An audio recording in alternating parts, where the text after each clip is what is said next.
Bismillahirrahmanirrahim. Assalamualaikum warahmatullahi wabarakatuh.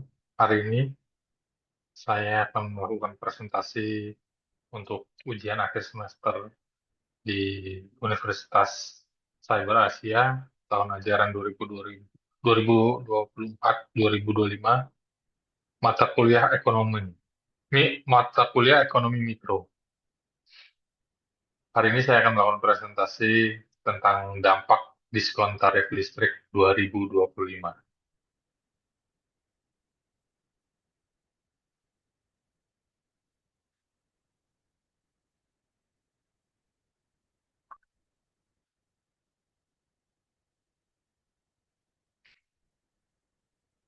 Tarif listrik diskon 50% tanpa ribet, tanpa daftar periode Januari-Februari 2025.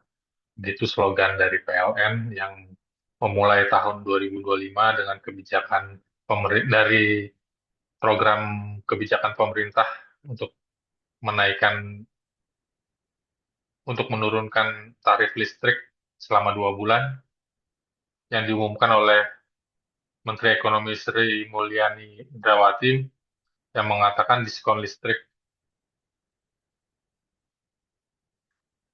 50% diberikan kepada pelanggan kategori 2200 volt ampere ke bawah.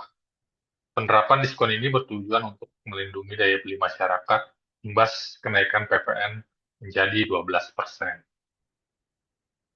Dan PT PLN memastikan sebanyak 81,4 juta pelanggan dengan daya 2200 volt ampere ke bawah mendapat diskon tarif listrik sebesar 50% selama Januari-Februari tahun 2025. Direktur Utama PLN, Darmawan Prasojo, memastikan mekanisme penyaluran diskon listrik ini berjalan tepat sasaran dan tanpa proses registrasi. Ya, ketika video ini dibuat, diskon ini sedang berjalan dan memang terbukti saya pengguna listrik 1300 volt ampere mendapatkan diskon 50% untuk di bulan Januari kemarin ya. Latar belakang tarif listrik diskon 50% ini dibuat untuk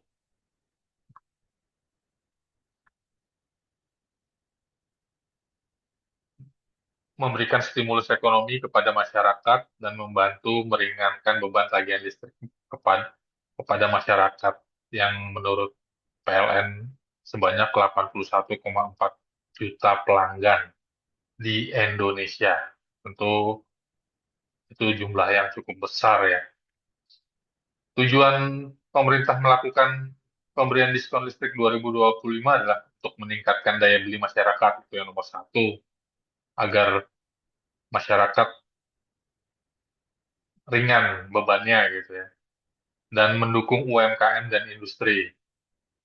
Dengan kebijakan tersebut, jadi pemakaian industri, industri dapat lebih berproduksi lebih banyak karena listriknya mendapatkan diskon. Lalu mekanisme dan skema yang dilakukan oleh PLN adalah diskon ini berlaku selama 2 bulan, mulai dari 1 Januari 2025 dan berakhir pada Februari 2025. Dan berlaku untuk pelanggan 400 volt ampere sampai dengan 2200 volt ampere untuk pelanggan prabayar dan pasca bayar. Sumber pendanaan, pemerintah mengalokasikan anggaran melalui subsidi energi yang telah ditetapkan dalam APBN 2025.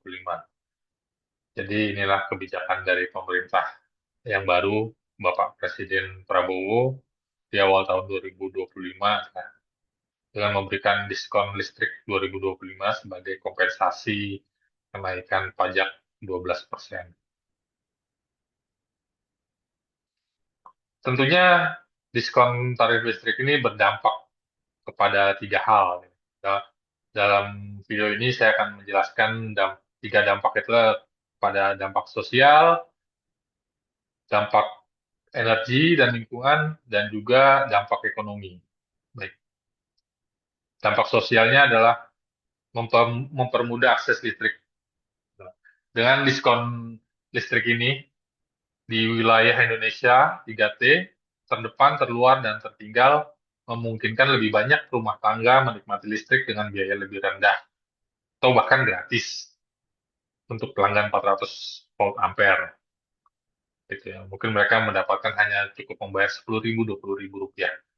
Hal ini meningkatkan kualitas hidup dan membuka peluang pendidikan serta akses informasi. Gimana sih caranya? Ya dengan diskon ini mereka bisa memakai listrik lebih lebih panjang daripada biasanya. Mungkin di daerah-daerah tertinggal, terluar, gitu kan. Selama ini yang hanya menikmati listrik hanya di malam hari atau mungkin di siang hari, saat ini mereka bisa melakukan pemakaian listrik lebih panjang dan itu menjadi mereka lebih produktif yang bekerja mungkin memproduksi sesuatu di rumah gitu UMKM mereka bisa memproduksi lebih banyak dengan diskon tersebut. Dampak sosial yang kedua adalah mendorong digitalisasi. Masyarakat dengan biaya listrik yang lebih terjangkau, semakin banyak keluarga dan usaha kecil yang dapat mengakses teknologi digital. Ya, dengan diskon ini, sebelumnya kita memakai komputer dengan watt yang besar, mungkin kita akan berpikir memakainya sebentar-sebentar, tapi dengan diskon listrik ini, kita bisa memakai hal gadget ataupun lebih lama dengan tidak mengkhawatirkan rupiahnya. Penggunaan perangkat elektronik internet dan sistem berbasis teknologi semakin meningkat.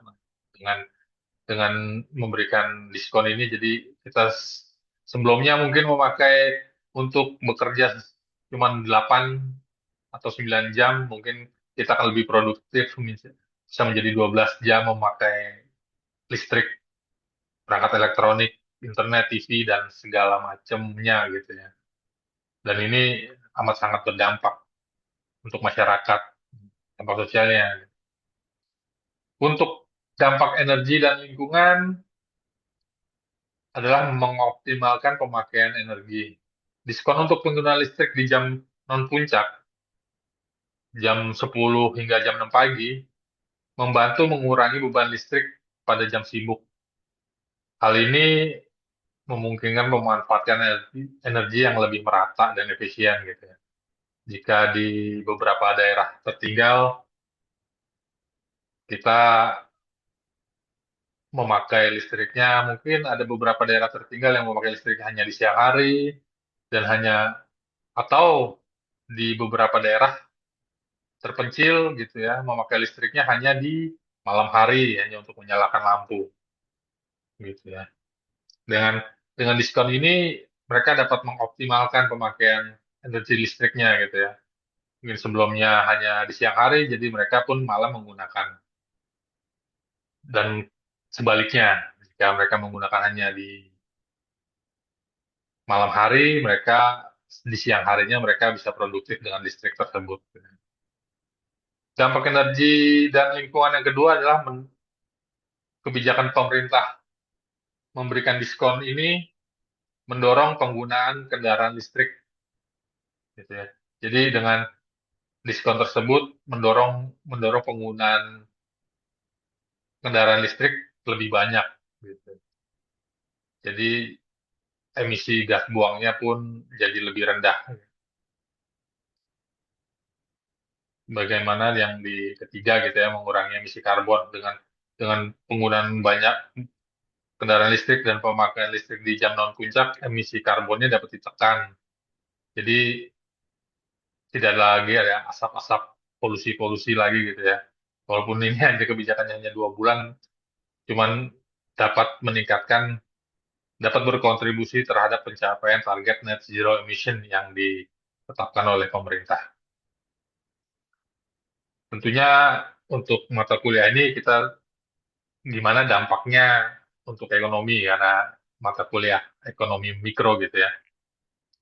Untuk dampak ekonominya, diskon tersebut dapat meningkatkan daya beli masyarakat. Potongan tarif listrik bagi rumah tangga untuk meningkatkan disposable income atau daya beli masyarakat. Dengan pengeluaran listrik barang dan jasa lainnya yang berkontribusi pada peningkatan aktivitas ekonomi.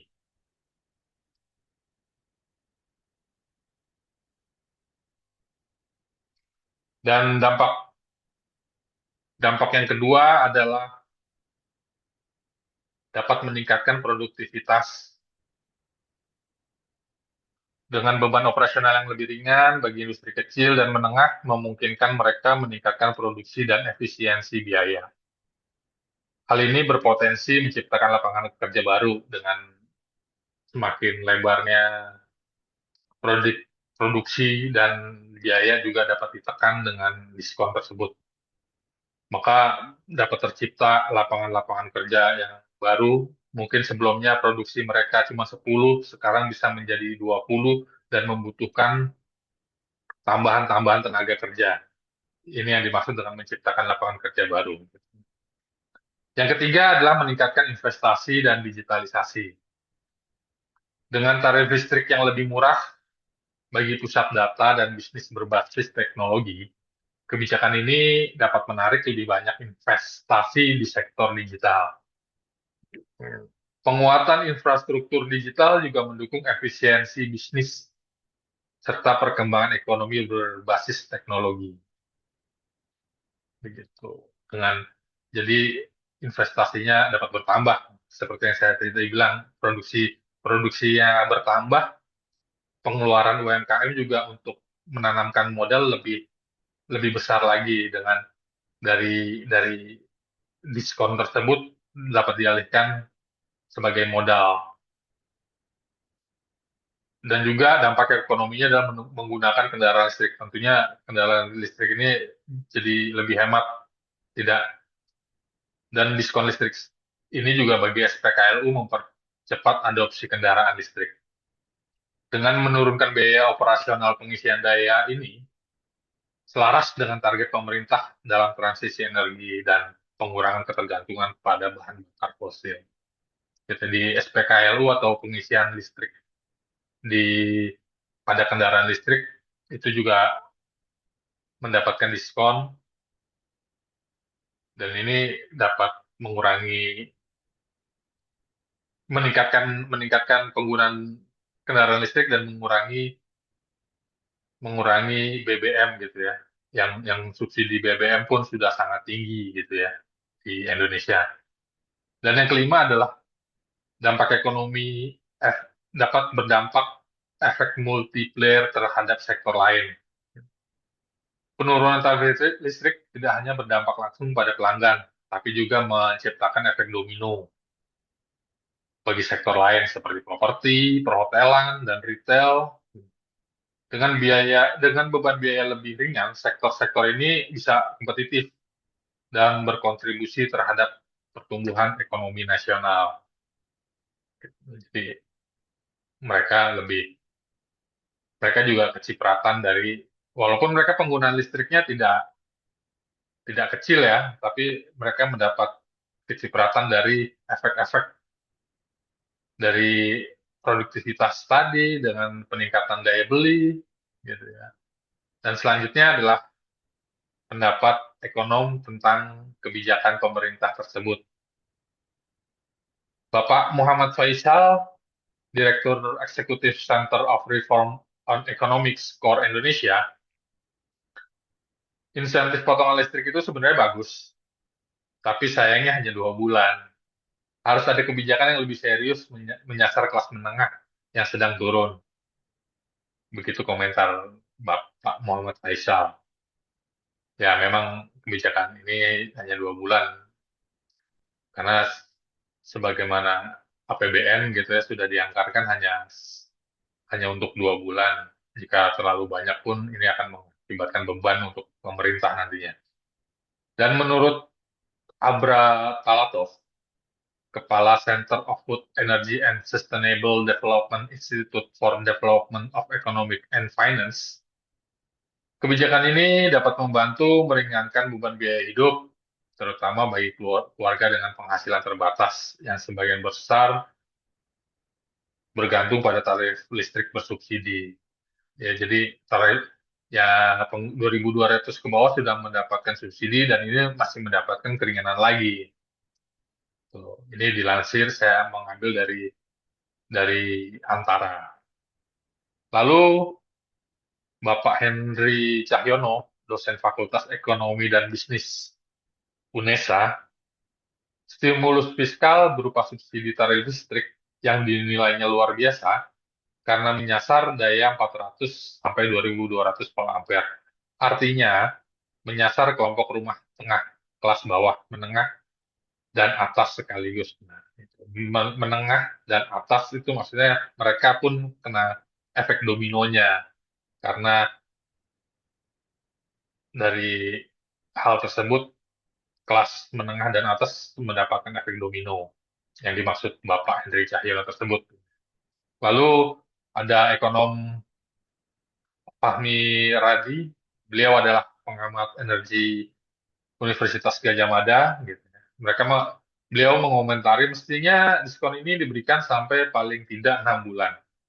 Saya nggak yakin dalam waktu 2 bulan pendapatan masyarakat menengah pendapatannya sudah pulih. Dalam waktu 2 bulan kan tidak serta merta gitu ya daya beli masyarakat naik. Kalau hanya 2 bulan kurang berdampak terhadap daya beli masyarakat menengah ke bawah. Bapak Fahmi ini mengomentari dan mengusulkan untuk 6 bulan dan itu pun saya setuju. Tapi kembali lagi pemerintah akan membebankan kepada pemerintah kepada APBN. Gitu. Selanjutnya Ibu Amalia Adiningar Widiasanti, beliau adalah PLT Kepala Badan Pusat Statistik. Beliau mengomentari kebijakan program diskon tarif listrik sebesar 50% kepada sebagian besar pengguna merupakan bagian dari program pemerintah untuk menjaga daya beli masyarakat dan mendorong aktivitas ekonomi. Gitu. Baik, itulah pendapat para ekonom ya, walaupun berbeda-beda gitu ya pendapatnya. Ada yang setuju, ada yang ingin lebih, dan mereka ada yang yakin, ada yang nggak yakin gitu terhadap daya beli masyarakat yang tujuan awalnya menciptakan kebijakan diskon tarif listrik sebesar 50%. Selanjutnya adalah kita lihat, saya mengambil data ini dari Badan Pusat Data Statistik gitu ya. Perkembangan indeks harga konsumen pada Januari 2025. Di bulan Januari, deflasi meningkat sebesar 0,76%. Tingkat deflasi month to month atau bulan ke bulan Januari 2025 dan tingkat deflasi year to year Januari 2025 juga sebesar 0,76%. Dapat kita lihat di sini ya, diskon tarif listrik mengambil andil paling besar sebanyak 1,47% penyumbang deflasi. Deflasi adalah penurunan daya beli, penurunan harga barang. Jadi tarif listrik ini kita mendapat keringanan ya, dan meningkatkan deflasi. Inflasinya adalah sebesar 0,76%. Tingkat inflasi year on year komponen inti Januari 2025 sebesar 2,36%. Inflasi month to month atau bulan ke bulan sebesar 0,30%. Dan inflasi year to year sebesar 0,30%.